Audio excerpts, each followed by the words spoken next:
Assalamualaikum warahmatullahi wabarakatuh. Halo sahabat M2N, jumpa lagi di video kali ini. Saya akan membahas atau menjawab untuk uji kompetensi IPA kelas 8 yang ada di halaman 76 untuk pilihan gandanya terlebih dahulu. Baik, kita mulai untuk nomor 1. Nomor 1, berikut ini yang bukan merupakan fungsi hidung dalam proses pernafasan. A. Mengatur suhu udara yang masuk ke dalam paru-paru. B. Sebagai tempat pertukaran gas oksigen dan gas karbon dioksida. C. Mengatur kelembapan udara yang masuk ke dalam paru-paru. D. Menyaring partikel debu atau kotoran yang masuk bersama udara.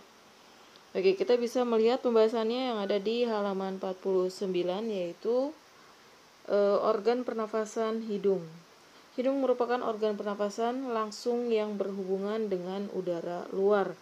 Hidung dilengkapi dengan rambut-rambut hidung, selaput lendir, dan konka. Rambut hidung berfungsi untuk menyaring partikel debu. Berarti ini betul. Kemudian ada bagian lainnya, yaitu tadi selaput lendir sebagai perangkap benda asing yang masuk terhirup saat bernapas, misalnya debu, berarti itu termasuk ya. Kemudian konka mempunyai banyak kapiler darah yang berfungsi menyamakan suhu udara yang terhirup dari luar dengan suhu tubuh dan menghangatkan udara yang masuk ke paru-paru. Berarti untuk opsi A itu adalah betul dan opsi C juga betul. Jadi yang bukan itu adalah opsi B. Baik, kita lanjut ke nomor 2. Nomor 2, struktur pada laring yang berfungsi untuk mencegah masuknya partikel makanan atau minuman ke dalam laring dan trakea adalah. Oke, pembahasannya bisa kita lihat yang ada di halaman 51, yaitu organ pernapasan laring. Laring atau ruang suara merupakan organ pernapasan yang menghubungkan faring dengan trakea.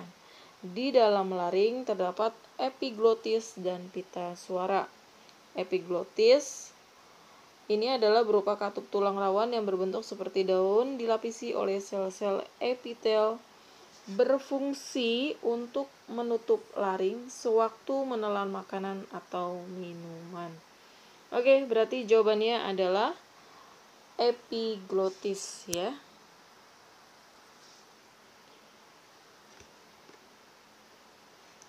Nomor 3, jaringan dalam paru-paru yang berfungsi sebagai tempat pertukaran gas oksigen dan gas karbon dioksida adalah A. Alveolus, B.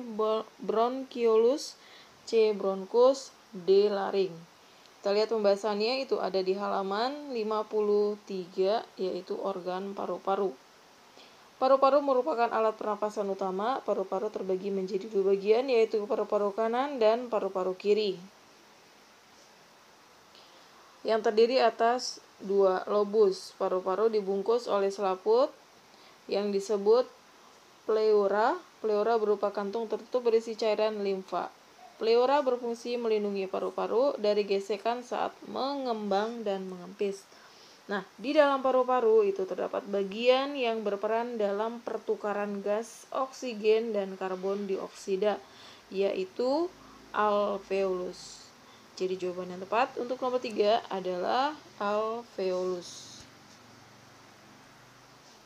Nomor 4, struktur yang berfungsi untuk melindungi paru-paru dari gesekan saat mengembang dan mengempis. Ya, tadi kita sudah melihatnya di halaman 53, yaitu ini di organ paru-paru. Di sini tadi sudah dijelaskan bahwa paru-paru dibungkus oleh selaput rangkap dua yang disebut pleura. Jadi fungsi pleura di sini adalah berfungsi melindungi paru-paru dari gesekan saat mengembang dan mengempis. Jadi jawaban yang tepat adalah untuk nomor 4 adalah A. Pleura.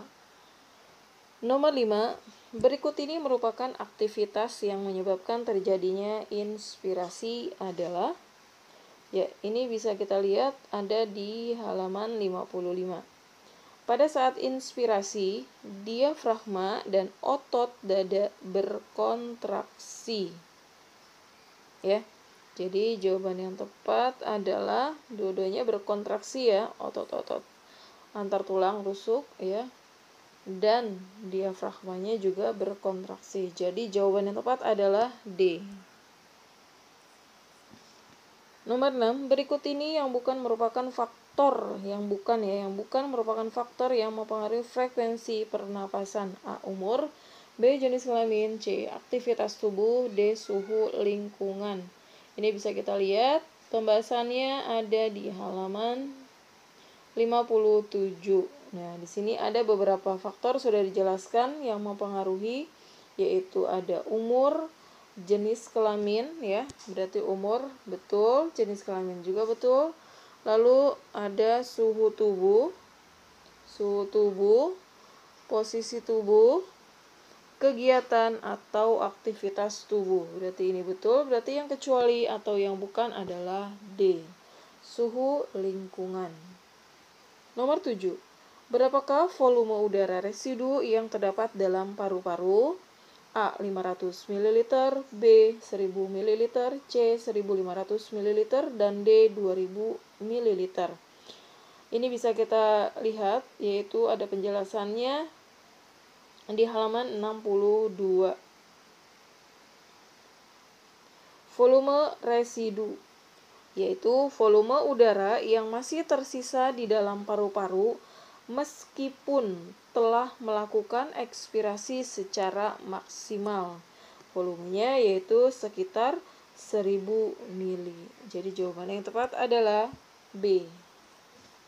Nomor 8, apakah kelainan yang disebabkan oleh menyempitnya saluran pernapasan dalam paru-paru sehingga seseorang dapat mengalami kesulitan bernafas? A. Asma, B. Asfiksi, C. Influenza, D. Bronkitis. Bisa kita baca untuk nomor 8 itu ada di halaman 68. Ya. Yaitu asma merupakan salah satu kelainan yang menyerang saluran pernafasan. Penyempitan yang terjadi pada saluran pernapasan menyebabkan penderita kesulitan untuk menghirup cukup oksigen ya. Jadi jawaban yang tepat di sini adalah yang terjadinya penyempitan itu adalah kelainan yang disebut asma. Jadi jawabannya adalah A. 9. Paru-paru seorang pasien penuh dengan cairan. Setelah dianalisis, ternyata juga ditemukan bakteri Streptococcus pneumoniae. Pasien tersebut terserang penyakit A. Asma, B. Pneumonia, C. Tuberkulosis, D. Kanker paru-paru. Kita bisa baca di halaman 65 untuk nomor 9. Yaitu pneumonia ya. Umumnya disebabkan oleh bakteri Streptococcus pneumoniae. Namanya mirip ya dengan penyakitnya. Jadi jawaban yang tepat adalah B untuk nomor 9. Nomor 10, berikut ini merupakan upaya dalam menjaga kesehatan sistem pernapasan manusia. Tidak merokok, iya. Berolahraga di malam hari, duduk di dekat perokok aktif, D. Saling bertukar masker yang sudah digunakan. Jawaban yang paling tepat adalah tidak merokok ya. Kalau berolahraga itu memang baik, tapi tidak semua olahraga itu bisa kita lakukan di malam hari. Seperti itu. Baik, cukup sampai di sini dulu. Semoga bisa dipahami. Ya. Terima kasih. Assalamualaikum warahmatullahi wabarakatuh.